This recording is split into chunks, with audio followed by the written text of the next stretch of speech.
What it do? What's going on YouTube? It's your boy, Challenge Complete Gang, aka Aaron Turner, coming at you another video, man. It's been a little while since I really made one of these type of videos, maybe about 2 weeks. That's okay though. I stopped focusing so much on views and like becoming somebody and doing this, more just about who I'm able to impact. You know what I'm saying? If 5 people watch it, that's 5 people that I'm impacting, 5 people that I'm changing. You know what I'm saying? Hopefully, But it's been a really weird time in my life, bro. I feel like I've been losing a lot of people that I love and I really do care about.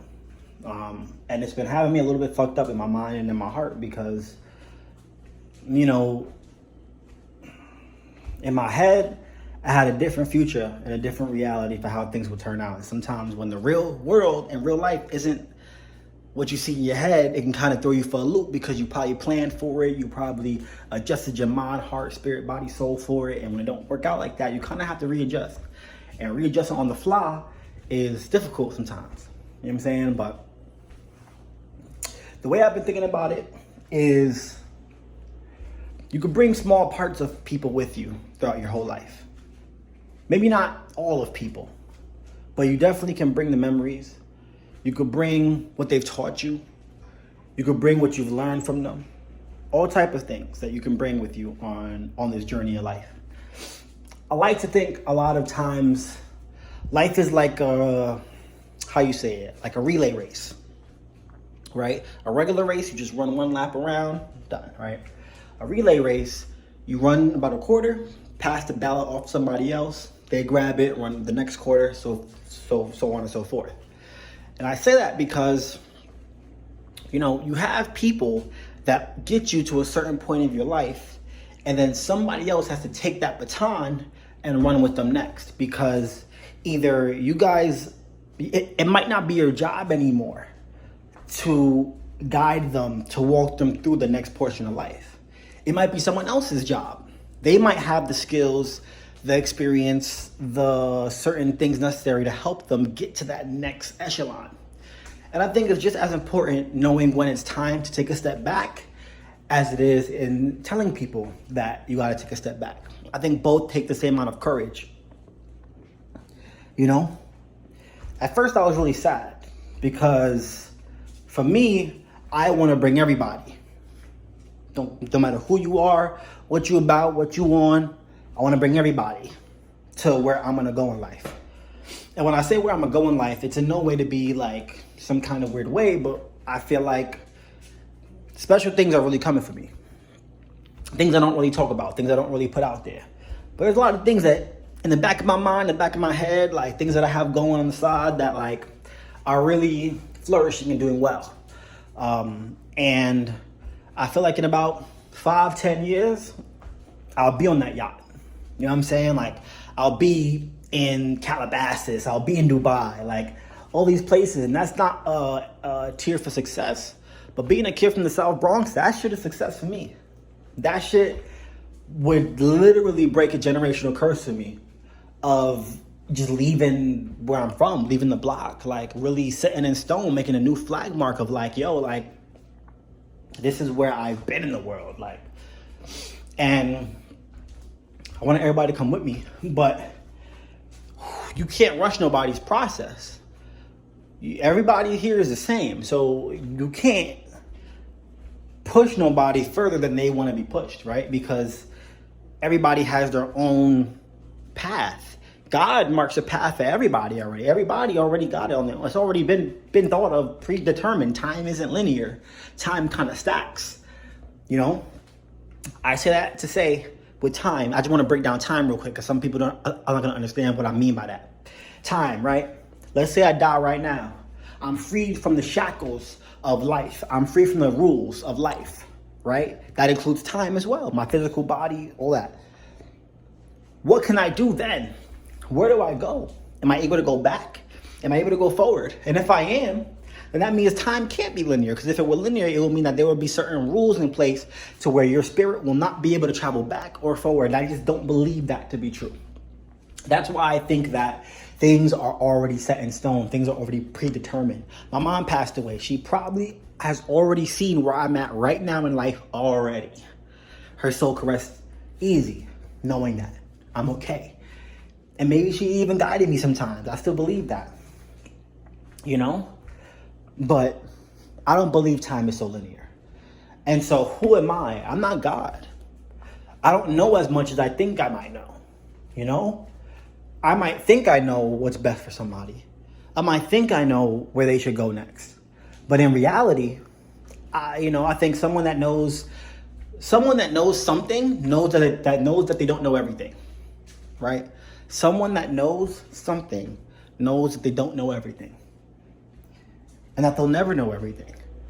And so it's always important for me to be humble in myself to know, okay, I see this person, I see what they might be struggling with, I see how they can probably advance. And I think it's okay sometimes to love somebody enough to put a bug in the ear like, yo, this might be able to help you out. But if they're fighting against it too much, leave them alone. And let them come to it. Let them come to you. Let them figure it out. Because what you said to them is going to resonate in their head. It's going to play back sometimes. It does with everybody. And you have to have faith in that person, that if there's someone that wants to grow and change, that they're going to lean back on what you told them. And what this does is help you maintain relationships and friendships, because nobody wants to be in a friendship where they feel like they're not good enough to be around somebody. Nobody wants to be in a friendship where they feel envious of somebody, jealous of somebody. What it means to be envious towards somebody is to love and hate them at the same time. You love them, right? Because they're close to you. You love them for what they're doing in life, all that. But you hate them because every time that you look at them, you're reminded of what you're not doing. You're reminded of things that you could improve at. You're reminded of ways that you wish that you could be. And so it's this weird duality in you. And some people don't know how to handle that.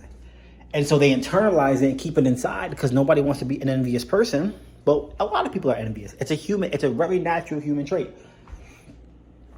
But you keep it inside and you internalize it, and then you project.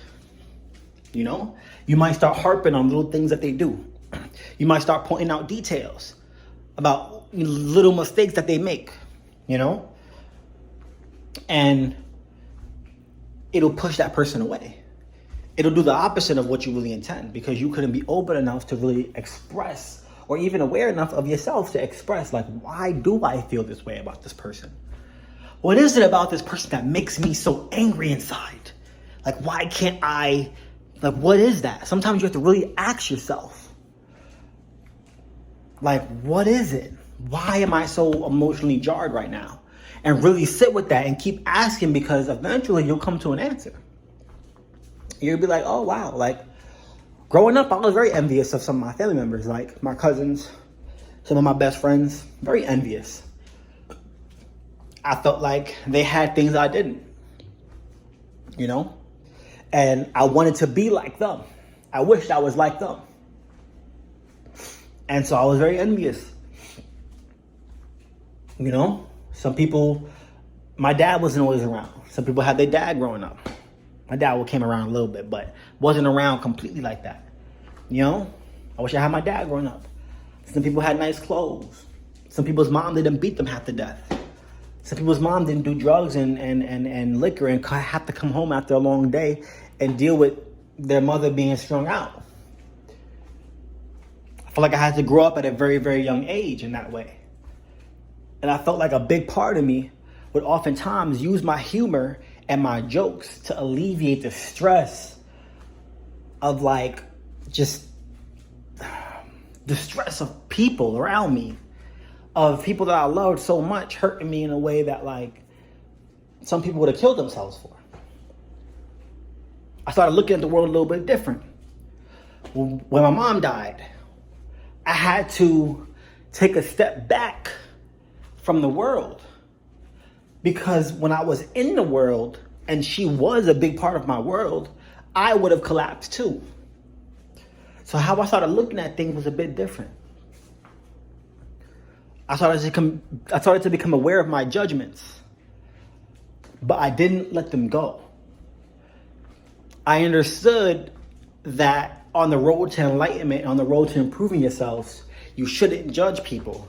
However, you can't improve anybody without judging them. You can't even have an inkling of trying to improve the world without judging what's on the outside, whether good or bad. Judgment is when a car is coming towards you, you make a judgment of, wow, that car is going to hit me. I should probably move left or right. That's a judgment as well. There are such things as good way to judge, right? Should you share your judgments with everybody? No. But a lot of even comedy and humor, a lot of comedians judge a lot. That's the only way that they're able to write their jokes, to be able to, you know what I'm saying? So there is a good form of judging. And I feel like, for me personally, I wanted to reach a state of enlightenment, but I didn't want to lose my humanity. And it's very easy on the road to enlightenment to be so far apart from humanity that you lose your human side. You lose the human part of who you are, because you're not doing the things that other humans do. And maybe that is good for you. Maybe that's, appealing to people. But for me, I didn't like it. I felt like it made me more arrogant. I felt like it made me more judgmental. It was hard not to, right? You see somebody doing these human characteristics of envy, of lust, of hate, of all this stuff, all these negative things. And you start to look and be like, yo, why aren't they doing this? Wouldn't their life be better if they just did this? My life is better because of that. Boom, boom, boom, boom. And then you start to judge them more. And then you start to place yourself a little higher because you're like, well, I'm not doing that stuff. I look at the world completely different. Therefore, I'm better. And that's a very dangerous road of enlightenment. A very young, fletching, immature enlightenment. And a lot of spiritualists get stuck there. They feel like they're done. They get to that place and they feel like they're done. Like, okay, I'm good. Like, I don't get angry at people. I don't hate people. I don't judge nobody. I don't do this. I don't do that. Everybody else does that, but I don't do that. So I'm good. And I don't think that's how it should be. I think that you should chase the road to enlightenment, but never forget who you are. Because you don't want to float up in the sky too high that nobody can grab you down. You don't want to become so far detached from people that you're not able to resonate and see where someone's coming from. Because life isn't always about spirituality. Life isn't about enlightenment. Spirituality and enlightenment is a very privileged thing. You got to think about this. There are people in this world who literally are children, and they have to worry about not getting bombed. There are children dying of famine still to this day. You think that in their heart and mind they're worried about not judging people? They're worried about survival. The hood, survival. Trailer park, survival. Indian reservation. All kinds of people in this world that are worried about survival. They're not worried about spirituality and enlightenment. So where do they go when they die? What do they make of their life? See, on this road to spirituality and enlightenment, you got to think about the whole world. That means people that are the direct antithesis to who you are. And you have to be able to relate and connect to them. And so that's why I kept in me certain things that may not be appealing to everybody, but helps me remember who other people are. Because if I can be envious, if I can have hate in my heart, if I can be jealous, if I can be lustful, and maybe not always act on that, but still have a part of me that resides in that and resonates with that, I'm able to understand other people that are also in those places. And I'm able to have certain conversations with them that removes the idea of spiritual arrogance from me. And that's kind of where I'm at. And I feel like I've reached a certain place in my life where I feel like people do too much of comparing themselves to me.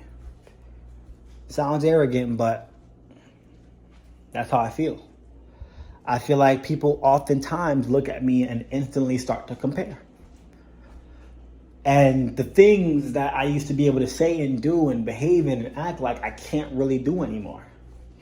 Around them, at least. Because it hits too much of a spot that it makes them look at me different than how I would like to be looked at. So I can't really be around them. Because I felt like I need to be around people that are just more secure with who they are. More comfortable, more okay with who they are. Because then the things that I say would just rub right off their back. I have people in my life that can take it. You know, people in my life that I could cut their ass and be like, yo, you a bitch, fuck your hairline. And they'll be like, you stupid, bro. Fuck your Clarks, fuck your whack ass shoes. Like, and that's the banter we have because we recognize that it's okay to not be perfect. It's okay to not always be harmonious. It's okay to let nature take over and be who you are. And you don't judge people for that, but you love them in that. Unconditional love is to love everything. That means you have to love the bad shit too. Because it plays a role, it plays a part in everybody. Nobody's perfect. So I've just been kind of taking a step back. Hurts. But the road to spirituality is a lonely one. I learned that at a very young age. And you can't bring everybody with you. It's a road less traveled by. And hopefully you're able to reconvene with people. You're able to kind of, build a relationship with people at a later time. But for right now, that's just kind of where I've been at. So I guess I wanted to make this video just to talk about that. Open up. Give my perspective on things. And let people out there know that, like, it's all right if you have to lose some friends. It's okay if you have to lose some family. As long as you're doing what you feel is good and righteous for you. Especially as you get older and become a man or a woman. You're becoming yourself, and it's okay. You can't bring everybody with you. This life is not a race. It's not a marathon. It's more like a relay. And you gotta be okay with passing the baton to somebody else. Same goes for relationships too. But I didn't expect the video to be 18 minutes long. But I hope that it was able to help somebody else out there. Hope that somebody was able to hear this and, maybe think about their own life. Think about someone else in their life. That's the whole point. Even if this video gets 1 view or no views, it's still out there. I love you guys so much. Hope that you got to taking care of yourself. I really do. This is Challenge Complete Gang, aka it's Aaron Turner. Sign out. Peace.